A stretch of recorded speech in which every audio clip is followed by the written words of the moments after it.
Drinking buddies, we have to answer the question, is the bourbon bubble bursting? And we got to talk about my most recent bottle haul. Let's go. I'm your drinking buddy. All right, drinking buddies. So I've heard a lot of talk that the industry could be slowing down. Maybe, that means that the bubble is bursting. Maybe that means we might see lower prices. Maybe that means we might see higher prices for smaller distilleries. Maybe that means we might see some smaller distilleries go out of business. I know that when the craft beer industry kind of bubble burst, we saw a lot of businesses, craft beer distilleries go under. So we shall see how it goes. But what do you guys think? Do you guys think that there is a looming bourbon burst on the horizon or not? Are you slowing down on how many bottles you're buying? Because I am. This bottle haul is only going to be 5 bottles, which is fairly small for a bottle haul for me. But anyway, before we get into any of that, do me a favor, make sure to hit that like button and subscribe if you're not a subscriber, because we do stuff like this, fun stuff like this all the time. All right, so what would happen if the bourbon bubble burst? Well, I don't think it would affect us too much, but it would certainly affect some of those smaller distilleries for sure. I think the big boys would be just fine. But some of them are kind of the reason that we could see a bubble burst. So we see a new release from Wild Turkey. The new Master's Keep is $275, but nobody seems to have it for less than $370, which is very interesting how that all works out, because even Total Wine has it for $100 more than MSRP. Next up, we have the Russell's 15 coming out, which is going to be $250 for 2 years older than Russell's 13. Means you got to add another $100 to the price, of course.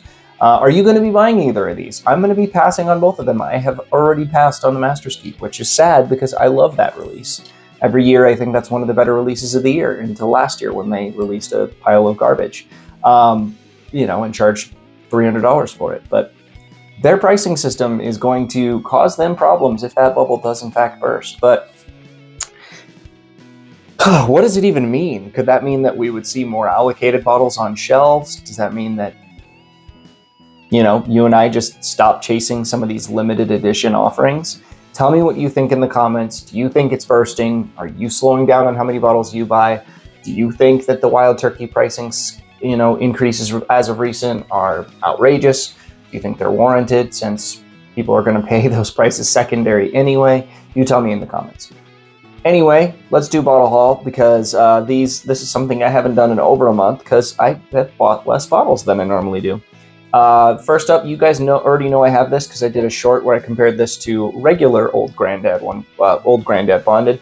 But this is an Old Grandad Bonded, a Dusty from 1994, and it's very good. It's pretty sweet. How this worked out is a buddy of mine bought a lot of these on Unicorn Auction, so it was a package of 6 of these, and he let me have one of them.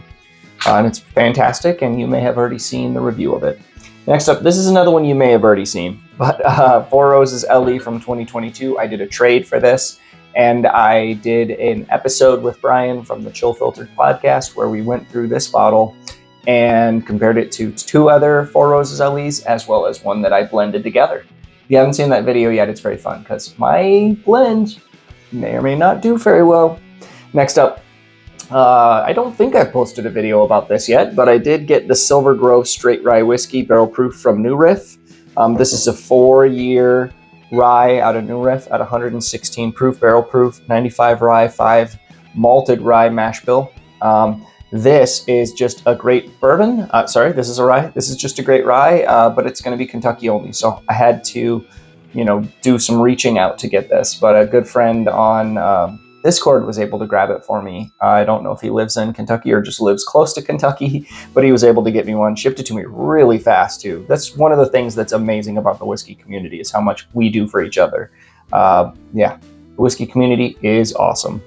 Next up, new to Arizona is the Bardstown and Green River stuff. And so since it's new to Arizona, I've been hunting for it. And so far, really only found the full proof, but I'm very glad to have the Green River full proof, 117.3 proof. This is a $50 bottle, and it's a shelfer. It's going to be so cool to be able to see these on shelves in Arizona, Bardstown as well. I always get to hear about how great the discos are and how great, you know, these wild releases that Bardstown does, the Origin series.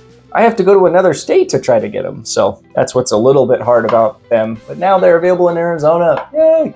And I believe that New Riff is coming as well. And last up, this is one of those annual releases that some of you may have passed on, but I will get a review out of it on this ASAP, so you can find out if it's worth it, if you still want to go hunt it down and find it before it's gone. But the new Little Book is available. I picked it up, and I am very excited for this. I think that Little Book is one of the best releases every year. I get it. Some of you bought that malt whiskey in 2022. That was 6. Okay, I get it. That one wasn't that great. It's a good bottle, but it's not a great bottle, especially for the price and the age. When you consider the age on that one, I get it. Some people were like, "I'm out on Little Book because of that." But every other Little Book is Unicorn Tears. Trust me, guys, they are so good. Well, I haven't tried this one yet, but very interesting blend we got here. So this is going to be 18-year Kentucky Straight Bourbon Whiskey High Rye, 11-year Kentucky Straight Rye Whiskey, 7-year Kentucky Straight Malted Rye Whiskey, 5-year Kentucky Straight Rye Whiskey, Kentucky Family Style Char 4, 5-year Kentucky Straight Rye Whiskey, Pennsylvania Family Style Char 1, 5-year Kentucky Straight Rye Whiskey, Pennsylvania Family Style Char 4, and 4-year Kentucky Straight Rye Whiskey. So this is a Boo Rye, but it is a mostly rye. I'm very excited to try this one. I will have a review out for this ASAP. Probably will film it tomorrow. So when you guys are seeing this today, I'll probably film that today so I can get it out to you as soon as possible. Hopefully, if it's really good, you guys can still snag it while it's available. It won't be on shelves for too long. But then again, Chapter 7 last year's was excellent, and that one still hit shelves into early this year. So maybe this is something that is going to be a little bit easier to find each year going forward. Anyway, drinking buddies, I really appreciate all of you. Thanks for liking the videos. Thanks for subscribing to the channel.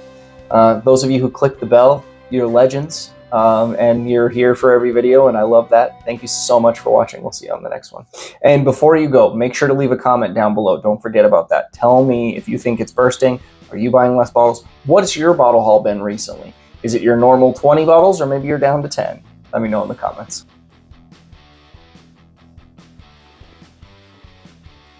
I'm your drinking buddy.